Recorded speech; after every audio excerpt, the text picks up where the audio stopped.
left, right. Hey, what's up there? Today we are talking about the Don't Say Gay bill, the new Florida legislation. And let me tell you, I didn't know anything about this before the episode, but it's very interesting. And we are at a time right now where the politics are really forcing the country to divide. And this new coming legislature is really stunning. So listen up. Let me know what you think about the Don't Say Gay bill. That's not really the name of it, but that is what the media is calling it. So listen on. Let me know what you think, and see ya. This is SipTalk. Grab a drink and enjoy. Of course, it's Phil.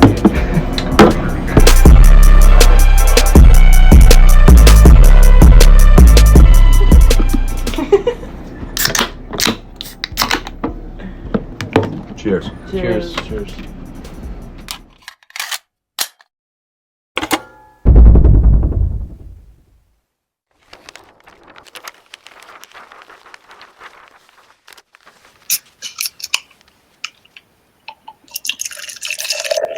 All right, and that long four means we are live, waiting for confirmation that we are up and running on TikTok, YouTube, Facebook, Instagram. I think tonight I'm a little bit worried about Instagram. Either way, if you're hearing my voice, you've made it. Welcome to Sip Talk, episode 173. My name is Justin DiGiulio, out of my basement in New Jersey, joined by James, the Bartender Boswell, out of Charleston, South Carolina. James is a philosopher, referee, professional bartender, most exciting of all, accountant. James, how's it hanging down there in sunny South Carolina? It's actually been sunny and warm, so finally turning the corner on what was kind of a cold winter. And yeah, accounting's still killing me.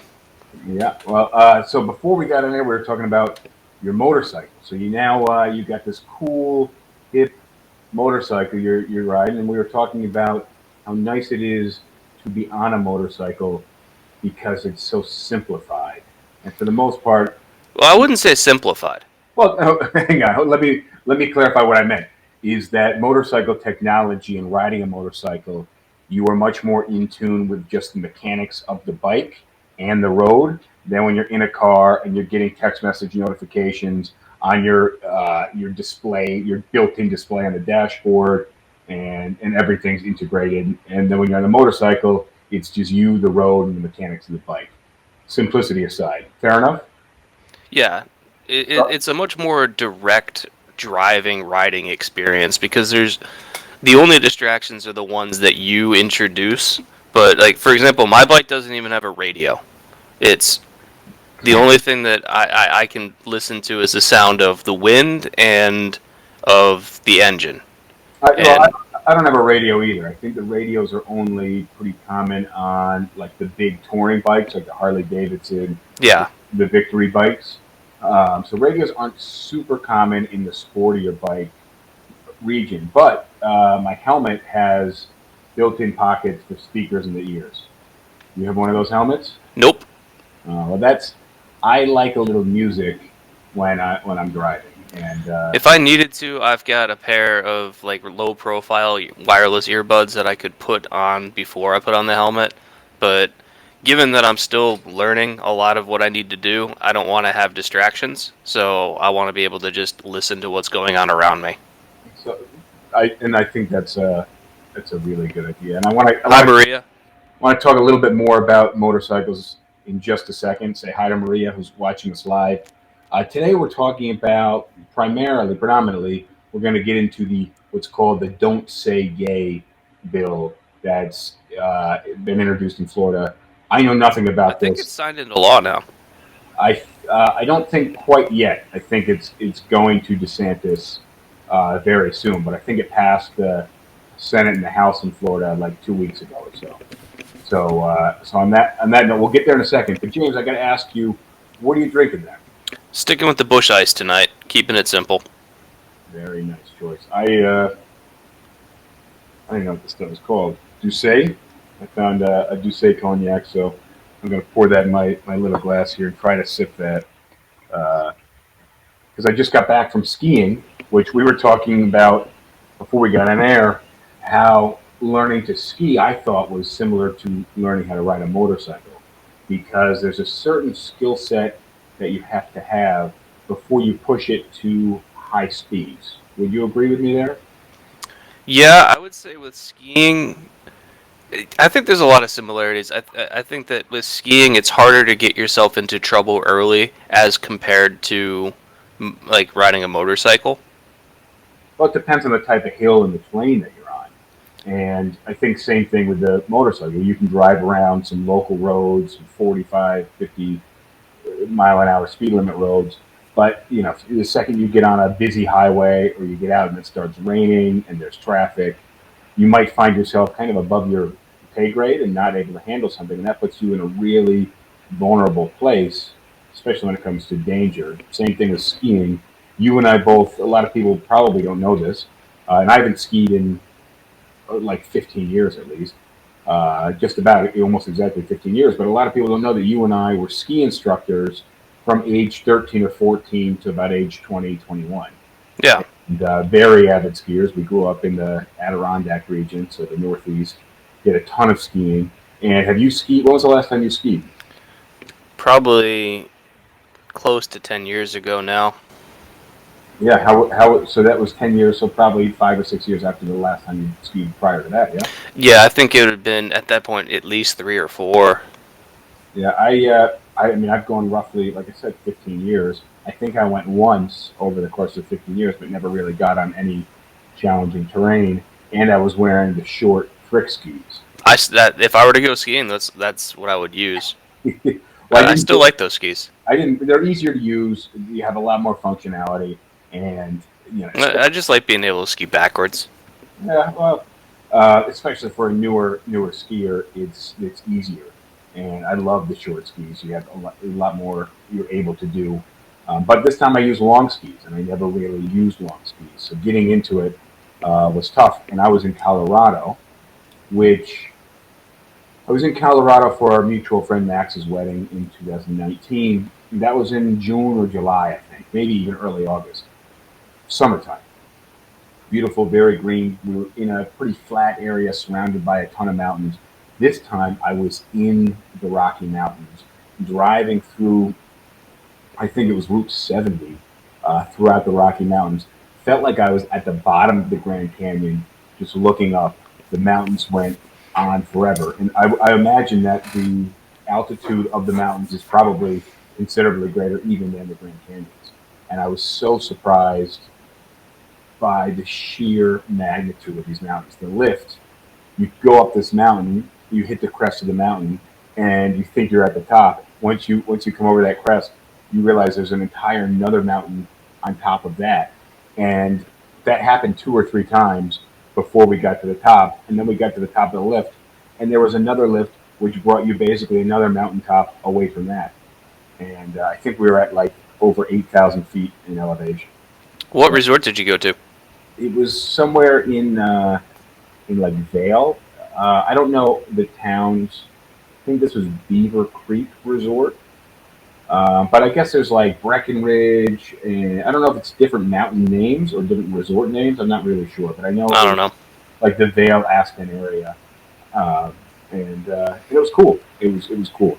So, but Colorado is, I would think, a state that if I had to choose, if I had the freedom to choose, like a friend Max, I guess, basically did, a state to move to and spend some time, Colorado would be an awesome state to move to because you have good culture, good atmosphere there, and you have awesome winter sports, and you have awesome summer sports. There's hiking, mountain biking, canoeing, and then your whole winter sport range as well. So that was really cool. So speaking of states that we would move to and states we wouldn't move to, you want to give me 2 states that you definitely wouldn't move to?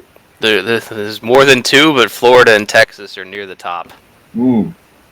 Yeah, I think Florida's a cool place. I like um, how pretty laid back they are, and that's it just hit me that I was going to say Florida is pretty liberal in the sense of the definition of the word liberal, but in the political sense of the word liberal, they are not liberal at all. They're very conservative.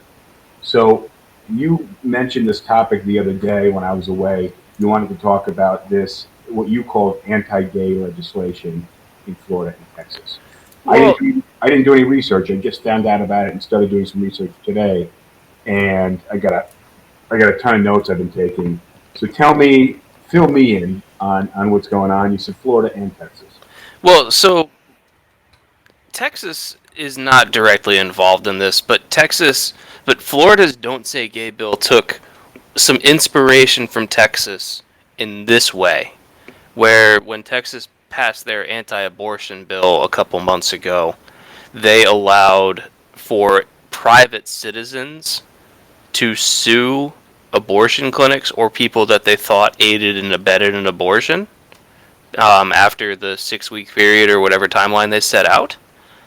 So Florida took a similar idea from that and is going to allow parents to sue school districts and I think possibly teachers as well if their children were offended or made uncomfortable by a lesson.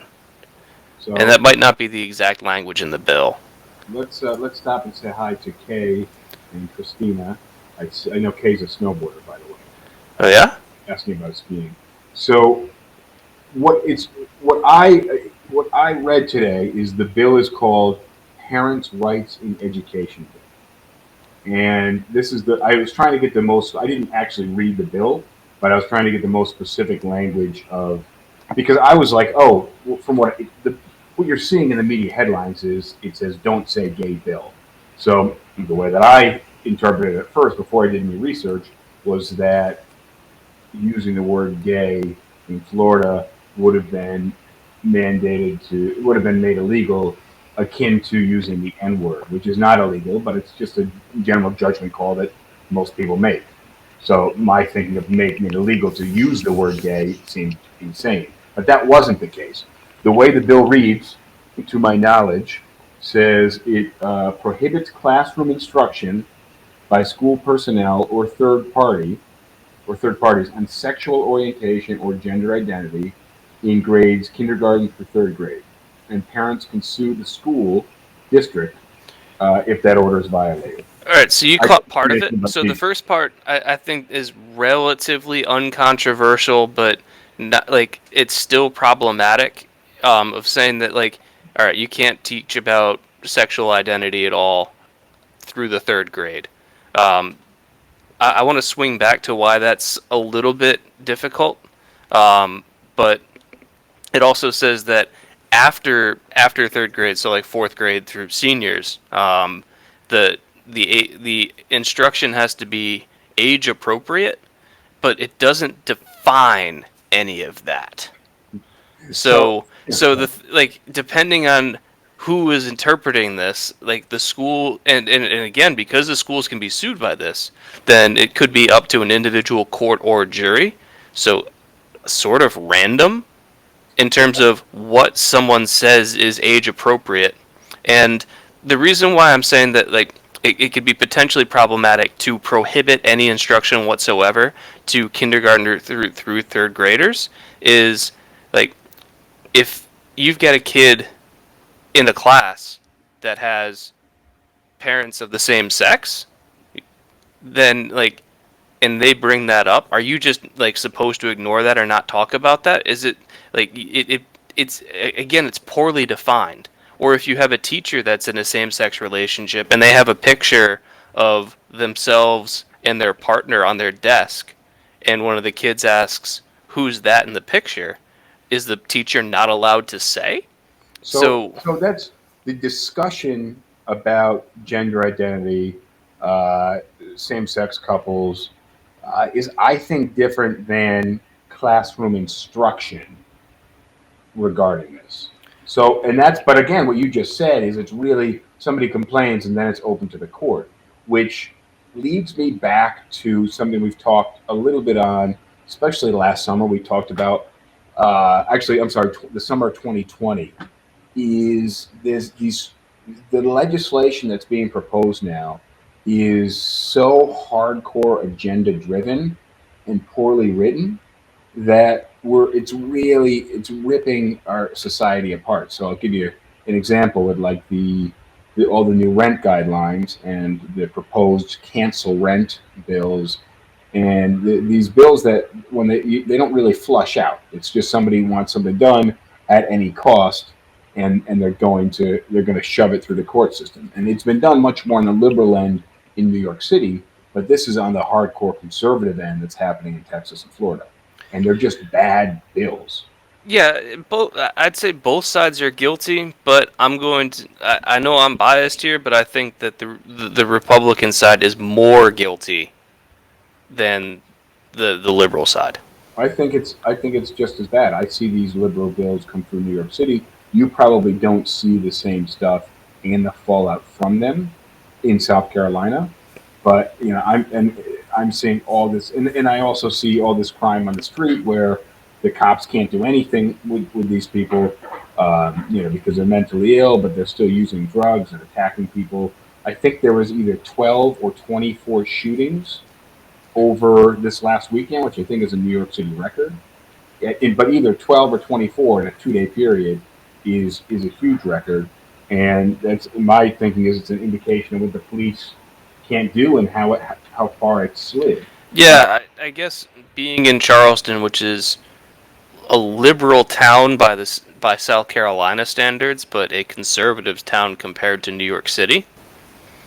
I just don't see it as much. I only see the statewide stuff. And then, just a quick aside on rent, because, I just out of curiosity, I looked what the apartment that I was living in a year ago. I was looking to see what the rent in that place would be today, just out of curiosity. And it's $500 a month more. And to me, I think that, yes, kicking the don't pay rent movement is kind of ill advised, but at the same time I look at my apartment complex. I know for a fact that their new ownership took over 4 or 5 years ago, so they would have taken out the debt and everything else 4 or 5 years ago, and they have a set amount that they have to pay every month to pay off the purchase of that property. So for them to raise rent by $500 in a year, it's not like their debt servicing went up. It's not like their costs went up. They just jacked up the rent because they think they can. So there's definitely frustration that I think is justified on the part of renters saying, why are you charging so much in rent when your costs haven't gone up? You're just gouging. Yeah, and I think, yeah, fair enough. I'll buy into that a bit, but also, what is fair market if it's not the ability to raise prices when demand increases? Who's keeping Yeah, McDonald's to hold their dollar menu, and who's complaining when the dollar menu goes away at select McDonald's? Now you can only buy a McDouble for $2.40, and formerly it was $1, which is a gigantic increase. At what point is there government overreach to outlaw those things? yeah, I don't know, because the fair market argument is a good one in terms of if people are still renting at the $500 higher than what I was renting at price, if they're still able to get occupancy at that, then that says that the fair market value is correct. And But but also look at and that's also where it's a slippery slope, because say you take cars, which right now are in high demand, in low supply, and the price of cars are going up. So do you then also limit cars? And how are we drawing the line between someone's right to have somewhere to live, right to shelter, and then their right to drive a car? Because in my mind, those are pretty similar. I don't think you should look at either of these in terms of rights. I think what you need. That was my next statement: is the right to have your own apartment isn't the basic human need to have shelter. Yeah, I think that, for one, shelter versus having your own private transportation is a big difference. But secondly, I would say that On that though, shelter and having your own one-bedroom apartment are not the same thing either. no, but let me put it this way, that instead of thinking about this of rights that people do or don't have, think about it in terms of what are the types of things that government wants to incentivize? What behaviors and economic trends does the government want to see for the well-being of the majority of its constituency. So good question. I don't think that the government should be dictating any of that. I think it should be the people that are dictating. Well, but the thing is, government exists to fill in the areas where the free market fails. Okay, so I'll let you lead on with that. I don't know where you're going. So yeah, like if you look at like the most basic government services that practically everybody would agree the government should be doing, things like a police force and infrastructure, like roads and bridges and like water services. Those are all things that, especially roads, are tough to privatize because it leads to a highly inefficient system where you go on one private road and then you're paying a toll 2 miles down the road, and then 5 miles later you're paying a toll, and you're paying tolls. You go across town, you might pay 4 tolls. And so, sure, you could privatize it, but it would be an awful system. Yeah. And in terms of like police and fire departments and stuff, you could have a private police force and it would work like insurance, and you just have like a security company that you can call, and you Look at ambulances. yeah, well, right. And so there's a series of things that society has kind of gotten together and agreed upon and said, we're all going to pay for this collectively because it's better for everybody to have access to these, regardless of how much money they're making or their economic position. Education's another one, where if you don't have it, if you make $0, your kids can still go to school. And society has determined that even the people who make $0 a year, their kids should go to school because having everybody educated is good for everybody else. Fair enough. So let's get back into schools and what the government's doing with banning classroom instruction about sexual orientation and gender identity in grades K through 3, and then keeping discussion about or instruction about sexual orientation and gender identity age appropriate grades. What were the grades? 4 through the rest. For you, okay. So Look, I can understand saying like, hey, we shouldn't be teaching 8-year-olds about sex. I can kind of understand that argument, but well, yeah, like you could say like, all right, don't make any lesson plans, but like if with this new law, if you have a student ask you a question, because students do that all the time, and you're not allowed to answer it because it could be construed as instructing on sex or sexual orientation, like it puts you as a teacher in a really tough spot because you want to answer a student's question. no, but the answer is you need to speak to your parents. That's the simple answer. We're not. This isn't the place to have that conversation, Johnny. You need to speak to your parents about that. Because kindergarten is what 4 years old, 5 years old. 5. So 5 through age 8 or 9. Yeah. The 5, 6, 7, 8, or 9-year-old comes up to you and says, "Hey, Mr. Boswell, I think I want to do heroin," and they don't know what heroin is. Do you open your web browser and search heroin use and show them people dying on the streets? This 5 or 6-year-old, or do you say that's a conversation you need to have with your parents? I'm going to call them and let them know. No, you don't. You're setting up a false dichotomy here. But I don't think I am. You very much are, because you could have it. You can like address a question in an age appropriate way. So would showing people the effects of heroin use over time be something that would be good for a 6-year-old? No. But can you say heroin is a drug that is addictive and dangerous and you should never do it? What's drug? What's addictive? And why shouldn't I do it? Because right, and then you can, again, if you're a teacher teaching first grade or whatever, then you're going to have the tools and the training available to know how to answer that question without exposing the kid to things that they shouldn't be exposed to at age 6. Well, let me ask you a question. What if they ask about marijuana, which is now for the most part, very much accepted drug? And then you're getting one answer from this teacher and one answer from another teacher. So look, my answer isn't, I'm not, I was thinking about this. somebody's blanket answer on this bill, uh, and just hardcore staunch stance, really indicates where they fall on the political spectrum. Now, do I think we should be having a conversation with 6, 7, 8-year-olds about sexual orientation and gender identity, and not just conversation, but classroom instruction more specifically? No. Do I think that it should be banned entirely, and that teachers can be sued if it comes up? Teacher, or maybe I heard it was school districts. You heard it was teachers. I think the idea of banning it and legislating language that is banned is a terrible idea. Right. So again, there's a compromise here where you can say, "Hey, can we have intelligent lesson plans for kids?" And maybe those intelligent lesson plans for K through 3 don't include talking about.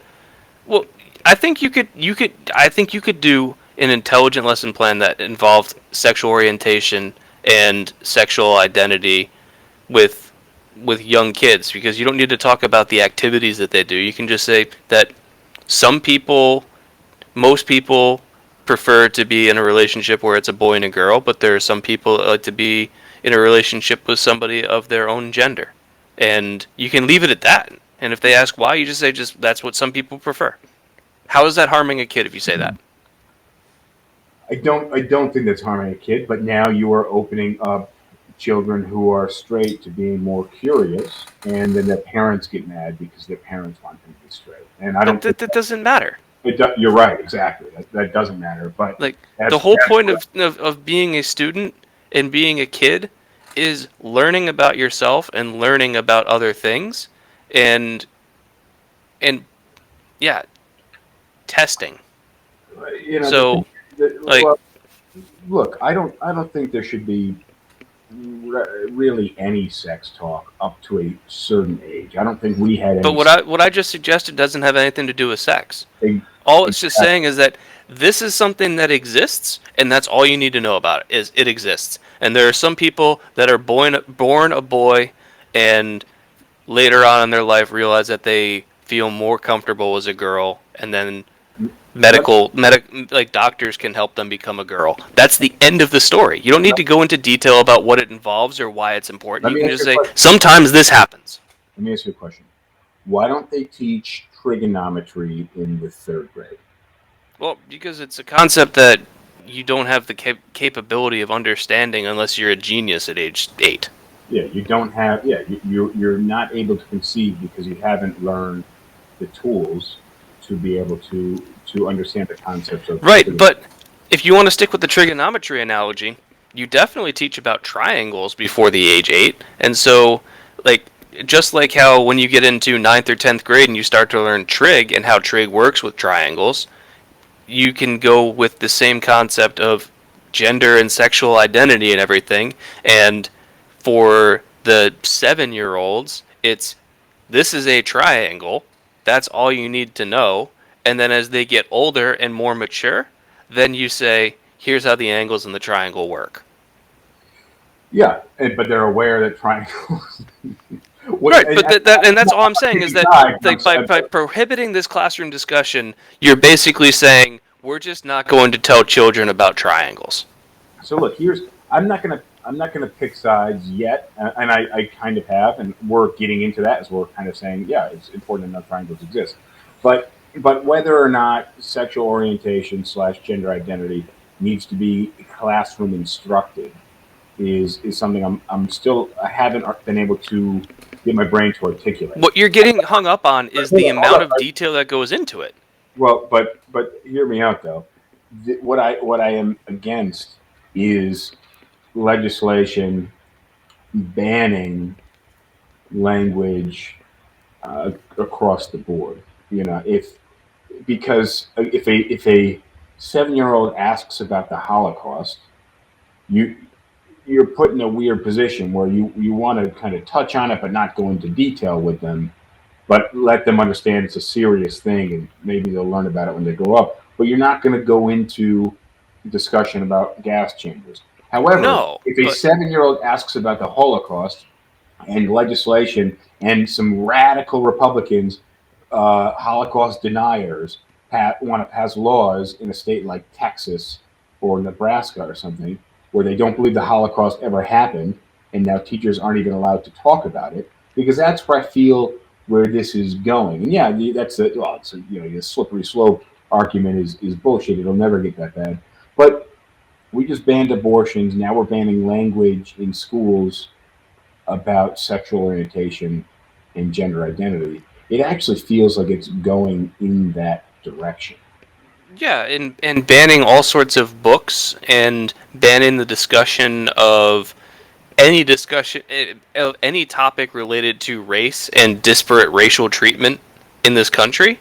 Like, The issue is that we have a very wide range, this very just enormous spectrum of what's being taught in schools, where you have in certain schools with white and black and other minority kids, the conversation is about how the white people in the room have hurt the minorities and how all the white people. I don't think that's actually the case. Well, that's what they're saying. And the argument against that is that my fourth grader came home telling me that he felt bad because this happened and the teacher said this, and then you have that where people want to ban it and not have it even talked about at all. And both ends of that spectrum are wrong. There's got to be this happy medium. But the question is, you have so many different school districts, so many different schools that you have this wide range of things that are happening in the school. So it feels like you might need some laws to kind of have some bumpers on both sides of the bowling lane so you don't end up in the gutter on one side and end up in the gutter on the other side. And if you're a bad bowler, which public education kind of is, if you throw enough bowling balls, a lot of these are going to end up in the gutter. Now, we got lucky. We grew up in a school system that was actually public school and very good, but there's a lot of public schools that are throwing gutter balls on one side of the aisle or the other side of the aisle. Yeah, overall, as much as we crapped on our high school, like, with the benefit of perspective, we actually went to a pretty good school. Yeah, I really think that we did, which skews us in understanding what going to a high school in a very liberal area or a very conservative area or a very upper class area or a very lower class area. That we didn't have that experience, but I can tell you from what I hear in the news and the media and hear parents tweeting about, it's vastly different than what we went through. And we were lucky enough to have teachers that would give us at an appropriate age a deep enough glimpse into the things that were relevant and not too deep of a glimpse into. I remember having a substitute teacher who told us, we were probably in 7th, 8th, or 9th grade, how she had a bad drug addiction. And this was actually one of my favorite teachers, and she became a friend of the family, and I'm still in touch with her on social media. An amazing person, very level-headed person. But she talked about that, and I was 13, 15, 16 years old, something like that. She didn't go into super detail, but I see enough people addicted to drugs in New York City. I know how bad it can get. So, Yeah, and so I'm against banning things entirely because it eliminates any potential for nuance, and it really emboldens like bad actors. When you empower such bad actors to sue. And we've been focusing on the Republican side of things, but there's nothing to say that like you couldn't have the school sued by super liberal people that got offended by something that was taught in school. It's a bad idea all around. that's actually a good perspective on that. But gender identity, even as straight people. But I think the ability to sue the schools is not limited to being offended about sexual orientation or gender identity. I think it's like a much broader idea of if you're I don't know the exact criteria, but there's nothing saying that like a super liberal parent couldn't sue the school because the education wasn't liberal enough for them. Well, maybe And that's how the I'm school against that as much as I am a conservative suing the school district. It's a bad idea. but maybe that's how this bill gets really tested: is somebody having a conversation about heterosexuality or gender identity in the conventional way. So a man and woman relationship, and then that that child goes home, and there's a lawsuit that results because of that. But look, I think this is such a bullshit law because it's it's too agenda driven. I think there needs to be more discussion about, and I haven't wrapped my head around exactly how to deal with this. Well, let me ask you this because I want to get into transgender students and locker room rules, but I'm just saying that so we can get back to it. What were you going to say? well, like one of the things you've spoken about a number of times on this podcast is how you feel students aren't taught to be critical thinkers, and Mm-hmm. how can you critically think about anything if you're not even allowed to talk about it? You're not exposed to it. But I don't think that the Texas and Florida legislators are trying to promote critical thinking at all. No, I don't. I actually think most people that are passing laws about education are promoting critical thinking in any way. yeah, Especially when well, it comes to banning conversations. so yeah, because and like on the topic of transgendered youth, Texas is recently passed a law that basically says any kid that is going through transgender therapy is a victim of child abuse, and the parents can be charged by the state for child abuse. So if you have a kid that says that they're transgendered and you bring them to the doctor, and like the doctor says, okay, this is what we can do, you are officially abusing your child if you live in Texas. What law is that, and when did that come out? Very recent, I think in the last month or two. Well, so here's a thought of mine: is that let me just pull up exactly what I've got here. Hold on one second. I want to. I wrote down a thought that I had about. Um, so, well, actually, it's not exactly on this level, but I was thinking, like, when does sexual exploration as a child change from innocent to something that and just purely curious to something that is more on the more malaligned? There's not a set moment. And that's So then my follow up to that is, when is talking about gender? It's Well, now you're starting to fall into line with me, which is there's never a bad time to talk about it. There's just a bad way to talk about it.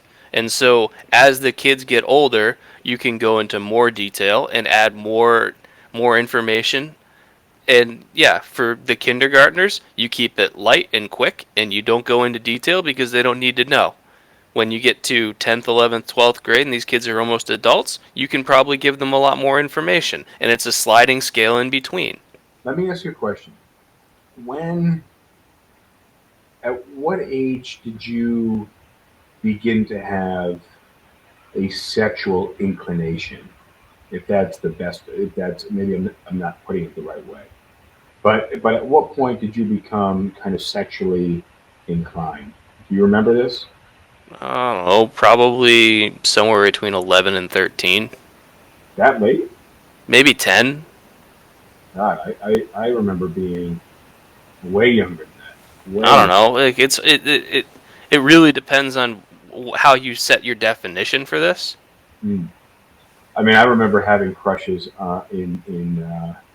yeah, I'd have to ask my mom, but I would say as far as preschool. Oh, well, I mean, if you were going to say like having a crush on some girl or whatever, then probably like 7 or 8. But also then knowing that you were interested in the other sex exclusively. Yeah, like Occurred to me that probably. exclusive interest, but it did. I mean, it did occur to me that I had that interest. Oh, then yeah, probably somewhere between like 5 and 7. Yeah. And how was that influenced and adjusted by your school and the places that you went. You know, I like, have no earthly idea. yeah. But I don't think that it needed to have been a conversation that was influenced. I don't think there needed to be conversation that influenced that at such an early age. And I don't think I don't any, think so either, but I don't think that but it should have been prohibited. but it's tricky to to ban conversation that would influence your sexual preferences. Does that make sense? Well, that's because there's no telling what conversation that would be. Like it all could be. Yeah, there's literally anything that could possibly come up in a conversation could potentially influence like a kid's opinion of their own sexual identity. Yeah, but I think that's how people end up like having foot fetishes. They just Well, yeah, there's a whole bunch of deep psychology to analyze any of that, but like let's let's move on to well, can we get into that transgender? The issue is how does a school or any public organization deal with and maybe I'm diving way too deep here, but deal with transgenderism when you have I was going to say like a kid's locker room, but you could even take it to a YMCA and say how does that work? Because my thinking is that you got a room full of naked dudes, with their dicks swinging around, and then you got a room full of women with their boobs flopping around, and and the mixing of that makes but that everybody uncomfortable. but that doesn't happen. Well, but the what and I was doing research earlier this afternoon. There was a gym teacher saying he has an issue with boys saying, "I identify as a girl. I want to get changed in the girls' locker room." And this is like a probably like a fifth grade to middle school teacher is what the kid's age looked like. And he's like, I don't really know what to do. I'm waiting kind of for guidance from the Okay, district on that. I've got an extremely simple solution to this. You Right? ready? Yeah. I'm The curious. number of kids that first. All right, this is depends on one critical assumption, which is that this is an exceedingly rare issue. That you're not going to have a large population of these children. Okay. You have a private bathroom that they can go I change thought, in them by themselves. I thought this is where you were going with that, and that's where it gets a little weird How does it get weird? If because then you're treating that person differently, and you I make think the private bathroom available to anybody who wants it, but most people are just be like, yeah, I can either wait 5 minutes to have to use the private bathroom, or I can just get changed in like, for me, the boys' locker room, and like I don't care. So again, well, you're treating everyone the same because everyone has access to it, but only the people who really need it are going to be wanting to use it. yes, the people who aren't going to say I want to get dressed in the girls' locker room because I identify as a girl, but Right. So you but can that you but you're can not ban that forcing practice and say like, hey, you were born a boy and you're 12 years old right now, and you're saying that you identify as a girl. It could you cause have some two issues to options. allow you to change in the girls' locker room right now. So we're not going to let you do that. But if you feel uncomfortable changing in the boys' locker room, there's a private bathroom across the hall that you can use instead. I Now no one's upset. I think that's a reasonable solution. That you can go with the standard, what's recognized as normal, but we would use different terminology, of course. Right. But yeah. Or if you feel that you are special, because obviously you're not one or the other, then you have a special room. But I also think that this has become such an issue because this Puritan American culture has stigmatized being naked and certain sexuality Yeah. Well, let and me ask you this: when we were in high school and we had to like change before gym class or whatever, if there was a private bathroom next to like in between the two locker rooms, that you could have used, or you could just change in the boys' locker room. Where are you changing? So I remember going to like public locker rooms at YMCA's and stuff when I was a kid, and I realized, and I'll try to use my own language to describe this.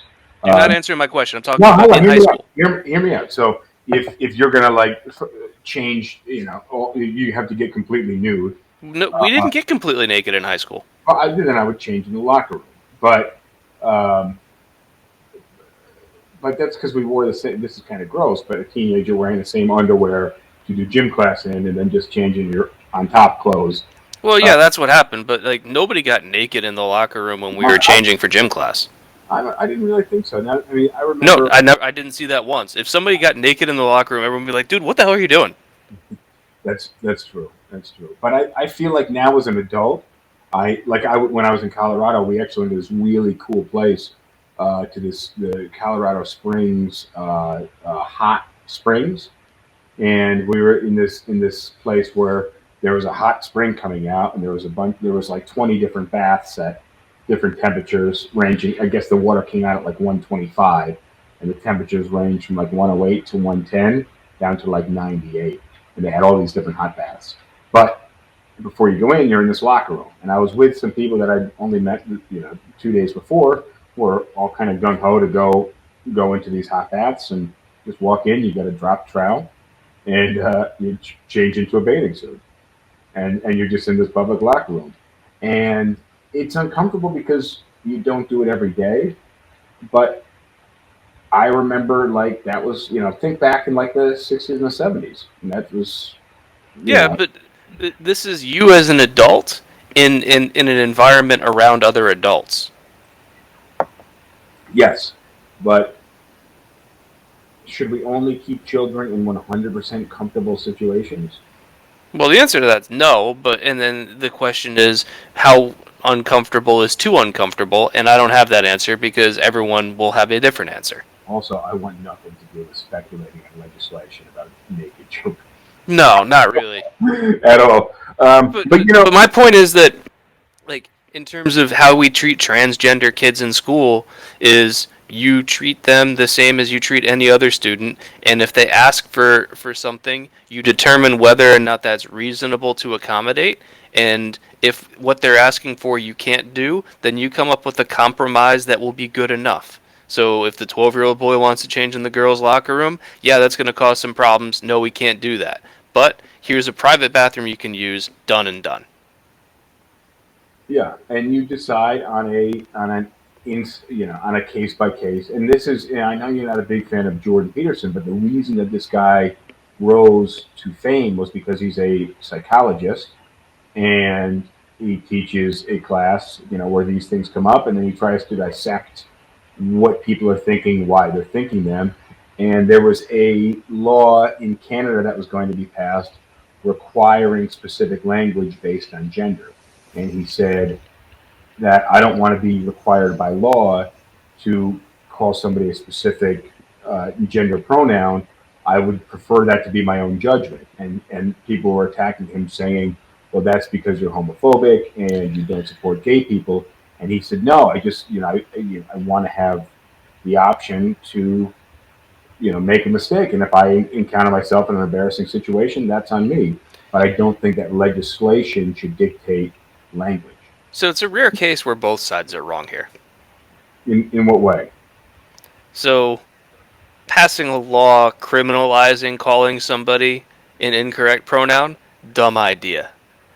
But making that your hill to die on, and because like if I meet somebody and I think it's a he and it's actually a she, or other way around, and I call them wrong, and like if they get offended the first time I say that, then they're just an ass, because you know what, like, I didn't mean any offense by it, I got it wrong, I'm sorry. And if you're going to get mad at me for the first time I make that mistake, you're being a dick. However, if you say, actually, I'm a she, and I keep on calling you a he, I'm being a dick. So he wants the way I come off with this, he wants this license to act like an asshole and not suffer any consequences from it. But criminalizing it is also stupid. No, he's saying he doesn't want to act like an asshole. He's just opposing the criminalization of it. He doesn't want to, and if somebody is an asshole, then they are an asshole, and then you can, if you want to sue them for harassment, by all means do it. But it Yeah, shouldn't but be. a lot of asshole behaviors aren't illegal. You're just being an ass. Exactly. And you and I had a lot of experience with that situation when we were younger, and you had long hair, and Yeah. um, obviously, when somebody saw you and you turned around and talked, they knew you were a guy. But you had, I actually know a lot of people that have kids with, not a lot, but I know a handful of people that have kids with boy children that have long hair, and Yeah, and I think especially since I was young enough that like there's no like gender development showing that like it's like I could understand why people would have confused me for a girl based on the way that I looked with my long hair. so. But what I noticed more often was that the person would misuse the wrong pronoun, and rather than the person who they misused it on being super uncomfortable and upset, it was more so that person who misused the word that was more uncomfortable. And I would say in the vast majority of those situations, when that person realized they're wrong, and same thing for me, when there's been a few instances where I live in New York City, man. It's not, it's a pretty, it's a very uh, gay dense city, and increasingly over the last decade, um, transgender and just general queer. I'm sure there's other words, I can't think of them. And I have great friends on both sides on all sides of the gender spectrum, I guess. Um, but I still want to have the right to make my own judgment and not be mandated. And then if I do screw up, potential legal implications. Yeah, and I think that there's probably already existing laws. If you're choosing to be an asshole to the point where it's really offending the person, then you're probably committing a crime even without like the Canadian law being on the books. So it's a dumb law, and but to make that the hill that you die on, I think is also stupid. Well, I think if I know you're not a fan of Jordan Peterson, but I think you would if you heard him articulate his point, and he doesn't I talk about. have. I've listened to a lot of him before. Like I listened to a ton of his stuff, and it was the more I listened to him, especially recently, the more problematic I think his message becomes. Well, about gender identity. No, just in general. No, but that's what happens when you kind of have a platform and you continue to expand and expand and expand. You kind of get caught in a groove, and then that groove expands, and both sides of that groove may not be right. But look, something that I think I've heard. I used to listen to a lot of Loveline. You know that. Yeah. Uh, so I used to listen to a lot of Loveline. I follow. I was trying to figure out who said this. I think it was Dr. Drew, who was the guy that was on Loveline. But what they talked about was the gigantic culture shift in the 1960s. So you're coming out of 1950, 1955, 1959. You're a 20-year-old guy. You're walking down the street in New York City. You have a suit and probably a hat on, right? Yeah. Now, at some point in the 60s, and this is more so late 60s, right? It's definitely Early '60s, not at all. yeah. It's definitely. What do you mean early 60s? Not at all. As in the cultural shift really didn't start until the mid '60s, and like that I would say like the '60s as we understand it really went until like the early and mid '70s. Yeah, so when we think of the 60s, you're exactly right. We think of the early 70s as that 60s hippie culture. But Yeah, I'd go like '66 to like '73. but Woodstock was 69. Yep. And Woodstock was really that first giant, in your face, this is a force to be reckoned with. We are a people. This is who we are. That was really that first event that was, this is us. And we are bigger than we've been, Yeah, this movement is not a fad and it's not going away. Yeah, but imagine living in that period where this change was happening so fast. I can't think of it, and I don't know if I said this before in the podcast, but I can't think of anything else that had in our lifetimes that has culturally shifted so drastically that that the Mm, tectonics have resulted in a different landscape on the other mm, we were at the right age. I would say there's been two. There's been two in our lifetime. which would be technology and then this. No, the first would be 9/11. It's been so long at this point that it's difficult to remember the way the world was beforehand, but 9/11, after 9/11, things have been remarkably different. And then so that's one. And then so that was in 2001, and I'm going to say the second shift, which we are still going through, um, has been the tremendous impact of social media and inescapable connectedness. Well, and I think that that has catalyzed a lot of the changes that our society is being shoved through right now. And I just got the image of like a goose that they force feed corn right now. I don't know where that popped into my head, but it is it's going to result in a completely different landscape. I think way more so than 9/11 because you don't see 9/11.